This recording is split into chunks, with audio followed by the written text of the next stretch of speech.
Welcome to another genre guide video, and in this one I'm talking about a grimdark fantasy adjacent genre. Doesn't have to have all of the things about grimdark fantasy, but one that I have affectionately titled the Dark Rogue Epic Fantasy. This is something I kind of stumbled upon as I was researching epic fantasy, that there were a lot of these things that had like an assassin or a hooded figure on the cover that I've just come to call the Dark Rogue. Now, my name is Jason Hamilton. If you don't know me, I'm a fantasy author myself. I spent 3 years working at Kindlepreneur researching exactly how books succeed, but mostly I'm just the most story-obsessed storytelling nerd that I know. And to figure out exactly how this genre works, I did not just guess. I did a deep dive on actual bestsellers in this specific subgenre, books with over 1,000 reviews and at least a 4.2 star average rating. And I picked them apart scene by scene using a mixture of my own analysis and AI to find the specific patterns that keep readers hooked.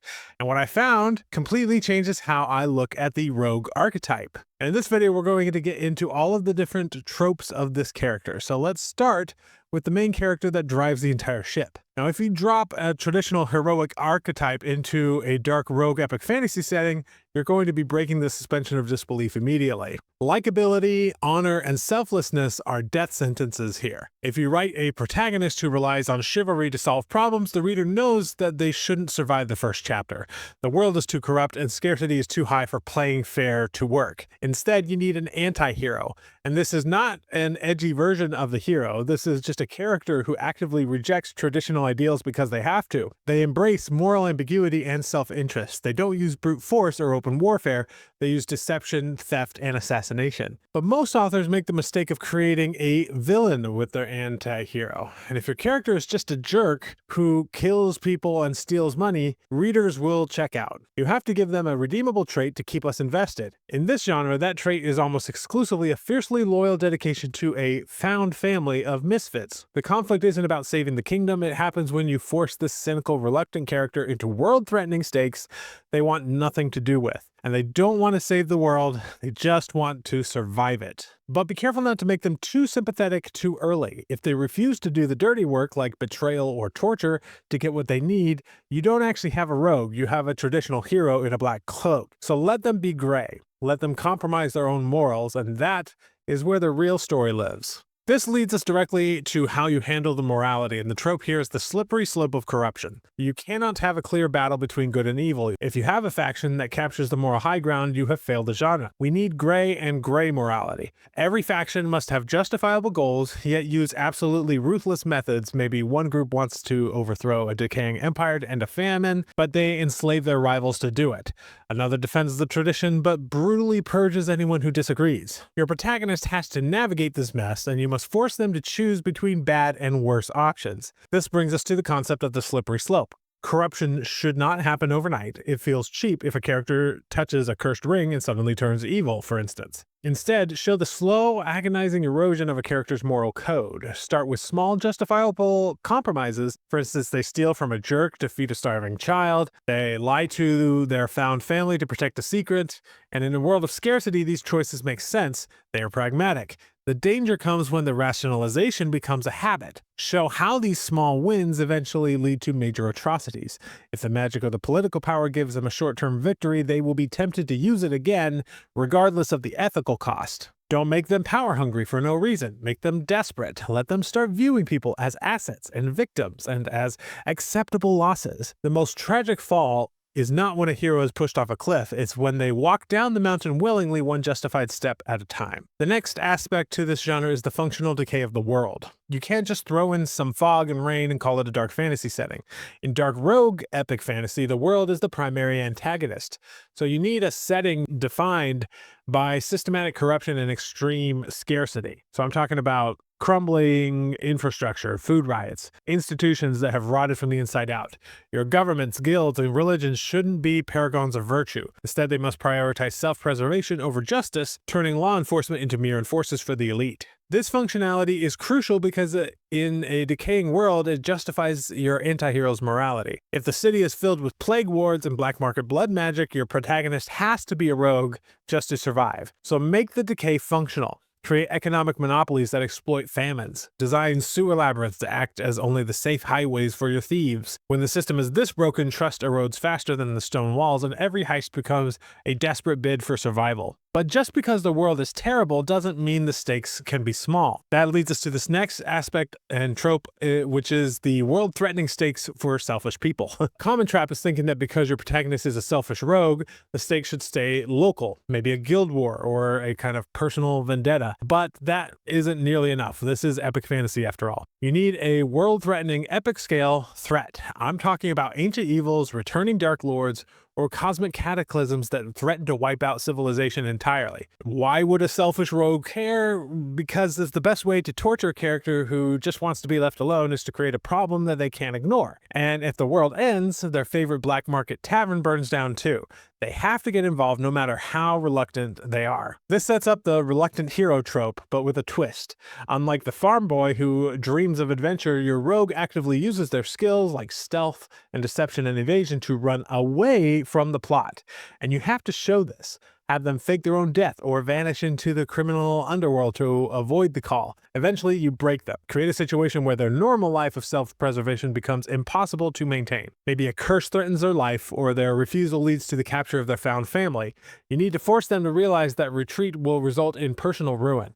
When they finally step up, it shouldn't be a moment of moral triumph, it should be a cynical acceptance. They aren't becoming a hero for glory, they have run out of places to hide. Now, I mentioned earlier that the anti-hero needs a redeemable trait, and that trait is the found family. But don't mistake this for a group of friends hanging out in a tavern having a good time. In this genre, found family is about survival. These are going to be damaged characters, criminals, outcasts, and liars who have been failed by their blood relations. They choose a new family out of necessity, and this dynamic is the only way to humanize your protagonist. If your rogue kills without remorse, we don't like them. But if they kill to protect their feral little sibling or their rabid guard dog, we cheer for them. And here's the secret sauce. Don't make it wholesome. To keep the tone right, let their loyalty make them worse. Have them commit atrocities to keep their crew safe. Start them off as a transactionally connected, perhaps just a heist crew, and slowly build to that moment when they take an irrational risk for one another. That is when the reader knows it's real, and that is when you can truly break their hearts by threatening to tear that family apart. By the way, if you'd like to learn more about how to use tropes like this combined with AI as an author-led productivity tool to help you write 12+ books a year easily,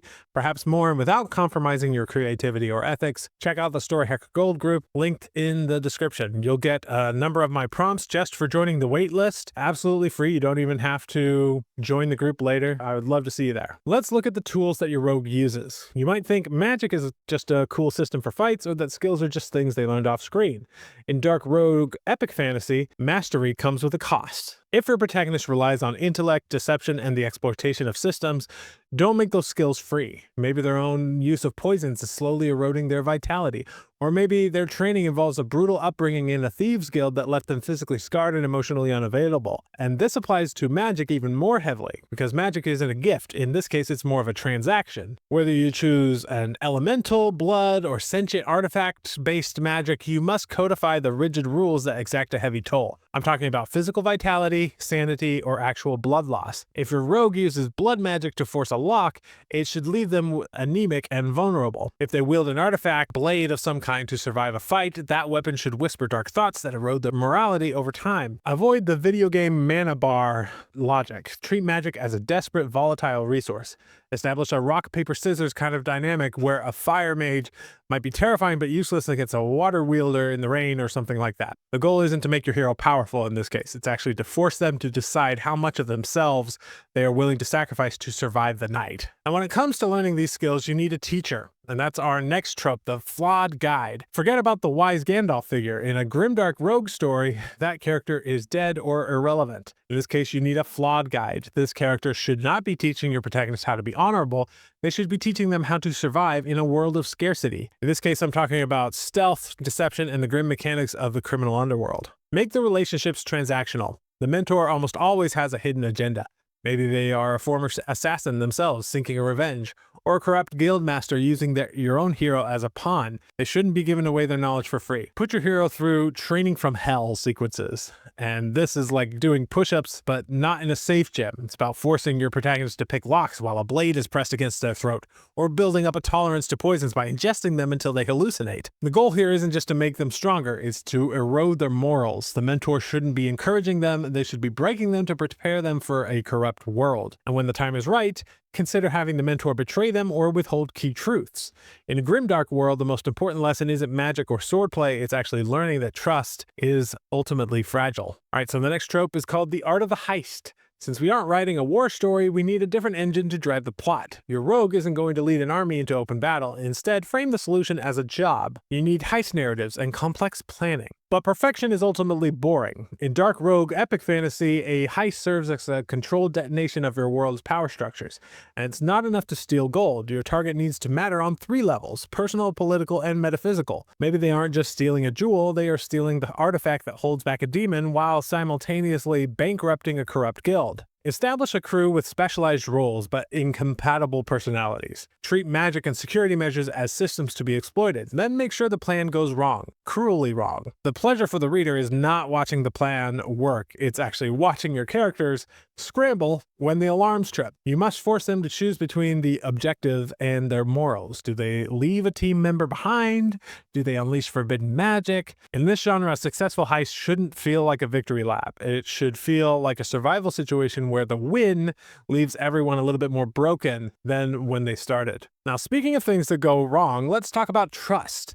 You might think betrayal is just a plot twist used to shock the reader. In this genre, betrayal is more of a lifestyle. It is an engine that drives your cynical protagonist deeper into the shell. In a world of extreme scarcity, loyalty is expensive. Most people simply can't afford it, so don't make your betrayer a mustache-twirling villain. Make them a member of the Found family. Give them a logical reason for turning on your hero. Perhaps they are being blackmailed, or they simply chose their own survival over the team's. And betrayal doesn't always have to look like a knife in the back. Sometimes it looks like inaction. It's simply walking away when your hero needs help the most. This constant threat forces your protagonist to adopt betrayal insurance. They should be planting contingencies, hiding assets, and never fully revealing their hand even to their friends. When the dust settles, don't fix the relationship. Leave the team fractured. That is how you prove the stakes are real. Finally, we have to address the chosen one trope. In standard fantasy, being chosen is like a golden ticket. In dark rogue epic fantasy, it is a curse. Instead of a pathway to heroism, frame destiny as a burden that your cynical protagonist is desperate to shed. A rogue's primary motivation is often survival and freedom. A prophecy is the exact opposite of that. It is a death sentence wrapped in a riddle. So don't give them a clear path to victory. Give them a fragmented ancient text or a birthmark that marks them as a target for every corrupt faction in your world. This allows you to subvert expectations. You end up with a poorly chosen one. Someone whose morally gray skill set is completely wrong for the job, but who has to do it anyway.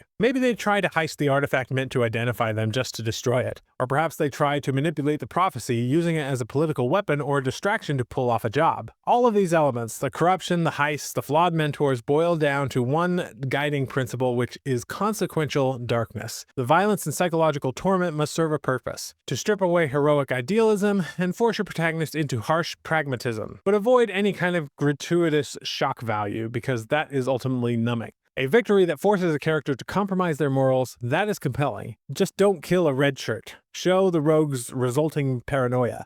Show the disassociation. And whatever you do, avoid clean resolutions. Every resolution should spawn a new, intractable problem, and if they defeat a rival gang, it should disturb the power vacuum enough that a worse tyrant steps in. This proves that in a world this broken, survival is really the only real victory. To master this genre, you need to understand the anatomy of these tropes at a granular level, and I've published a book that goes into more depth on the genre of dark rogue epic fantasy. You can buy that book on Amazon, but you can also get it at no extra charge, along with many other book genre analyses, by joining the Story Hacker Gold group. We take you through the entire process to go from having nothing to having your book in hand and all the tools you need to market it, and we even get into how AI can help you enhance your process without diminishing your creativity or compromising your ethics. And I will see you in the next video.